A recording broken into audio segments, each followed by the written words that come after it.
साल भर रुकते दिलीप कुमार तो जमाना उनके 100 साल होने का जश्न धूमधाम से मनाता, लेकिन उससे पहले पूरे देश और दुनिया में मातम है। दिलीप कुमार नहीं रहे।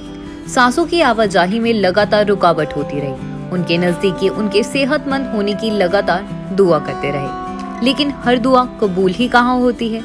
करोड़ों दुआओं पर ऊपर वाले की मर्जी भारी पड़ी और 11 दिसंबर 1922 को पेशावर पाकिस्तान में पैदा होकर घर वालों से यूसुफ खान का नाम पाने वाले दिलीप कुमार बुधवार को यहाँ मुंबई के हिंदुजा अस्पताल में चल बसे।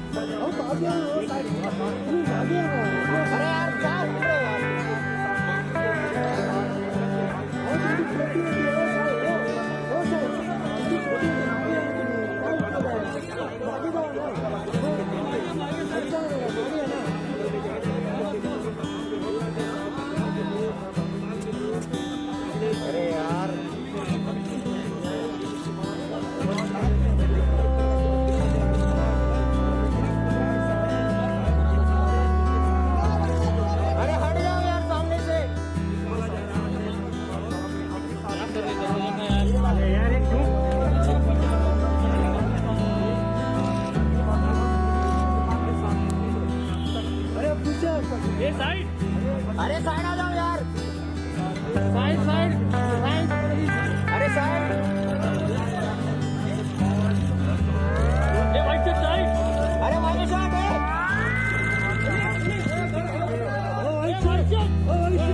अरे हटना यार,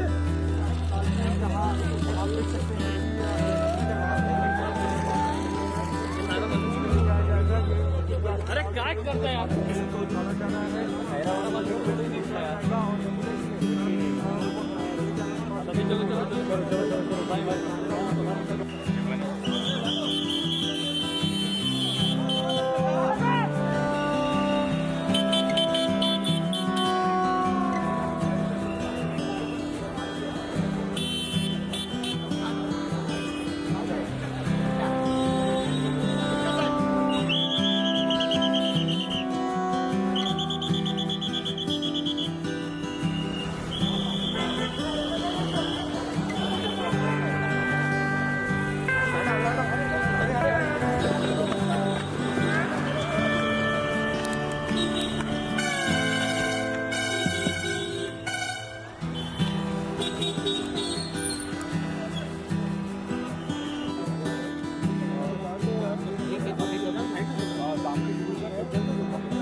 उनके जाने की खबर से देश भर में शोक की लहर है। बॉलीवुड सितारों से लेकर राजनेता सभी लगातार अपना दुख जता रहे हैं। अब दिलीप साहिब से जुड़ी एक अहम जानकारी सामने आई है। दिलीप कुमार के ट्विटर हैंडल से फैंस को बताया गया है कि आज शाम 5 बजे जुहू कब्रिस्तान में दिलीप कुमार सुपुत्र खाक होंगे। दिलीप कुमार का इलाज करने वाले डॉक्टर जलील पारकर ने मीडिया से बात करते हुए बताया, हमने उन्हें बचाने की हर संभव कोशिश की। हम चाहते थे कि वो 100 साल पूरे करें। सारा बानो भी सुबह से ही अस्पताल में थी। उनको सांस लेने में तकलीफ हो रही थी। उनके जैसा शख्स शायद ही कभी बॉलीवुड में पैदा होगा। उन्होंने देश का नाम दुनिया में रोशन किया। ईश्वर उनकी आत्मा को शांति दे। देखिए, कोई देहांत होने के बाद रीजन ऑफ डेथ नहीं पूछा जाता है, ठीक है ना। थोड़ी तो इज्जत देनी चाहिए जो इंसान का देहांत होता है। तो ये वक्त नहीं है कि क्या रीजन है क्या नहीं है। उनको सांस की तकलीफें थी, पहले तो आपको सब मालूम था। तो वो जो उसके लिए जो भी इलाज करना था उसके लिए कुछ डॉक्टर मौजूद थे जिन्होंने सब मिलकर हम लोग ने इलाज किया था।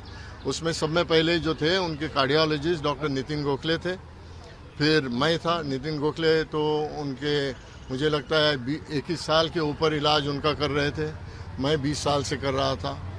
फिर डॉक्टर अनीता पटेल जी थी जो यूरोलॉजिस्ट हैं, उनको भी बुलाया गया था। डॉक्टर जयदीप पालेक जो सर्जन थे उनको भी बुलाया गया था। तो हम सब मिलकर जो भी इलाज करते थे वो साथ में करते थे। साथ में इंटेंसिविस्ट जो थे वो भी थे मौजूद। तो इलाज जो भी करना था वो हमने मिलकर किया है। कोशिश तो बहुत की, हम चाहते थे कि उनके 100 साल पूरे हों। उनके ऐसा शख्स मुझे नहीं लगता कि बॉलीवुड में कभी पैदा होगा। शख्सियत काफ़ी बड़ी थी और उन्होंने सिर्फ बॉलीवुड का नाम नहीं, अपने देश का नाम भी रोशन किया है। और मुझे लगता है कि उन्होंने नाम बॉलीवुड का हॉलीवुड से ज़्यादा भी कर चुके हैं।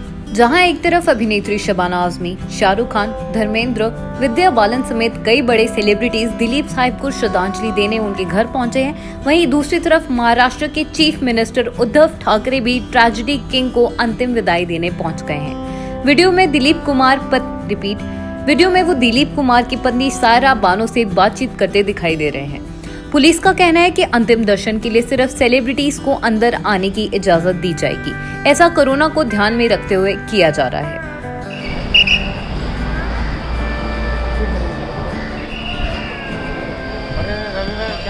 अरे अजय भाई, अरे देखो मोबाइल डाल दे।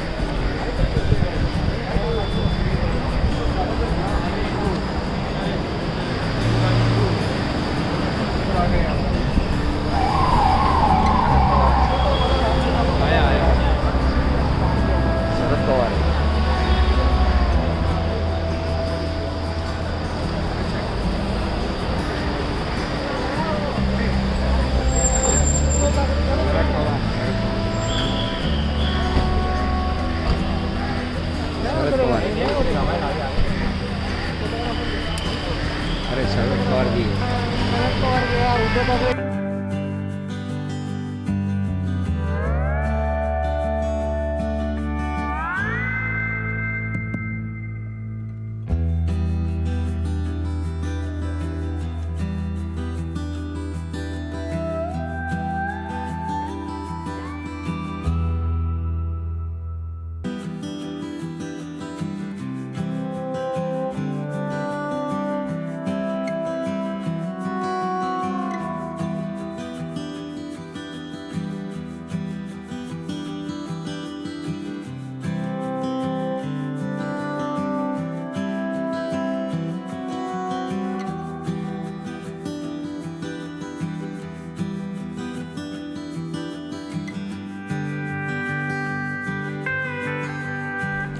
इसी कब्रिस्तान में मोहम्मद रफी, मधुबाला, मजरू सुल्तानपुरी सहित कई बड़े सेलिब्रिटीज को सुपुर्द खाक किया जा चुका है। उनका पार्थिव शरीर अस्पताल से घर लाया जा चुका है, जहां सितारे अंतिम दर्शन के लिए पहुंच रहे हैं। अभिनेत्री शबाना आजमी दिलीप साहिब को श्रद्धांजलि देने के लिए उनके घर पहुंची हैं। पुलिस का कहना है कि अंतिम दर्शन के लिए सिर्फ सेलिब्रिटीज को अंदर जाने की इजाजत दी जाएगी। ऐसे कोरोना को ध्यान में रखते हुए किया जा रहा है। दिलीप कुमार के ट्विटर हैंडल से सुबह 8 बजे उनके निधन की जानकारी ट्वीट की गई थी। ये ट्वीट उनके पारिवारिक मित्र फैजल फारूकी की ओर से किया गया था।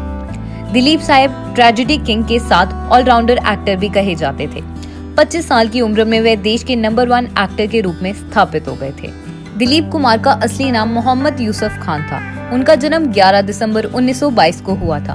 बॉलीवुड में वे ट्रेजेडी किंग के नाम से मशहूर थे। दिलीप कुमार ने अपनी एक्टिंग की शुरुआत 1944 में फिल्म जौहर भट्टा से की थी। Bureau report, spokesman TV.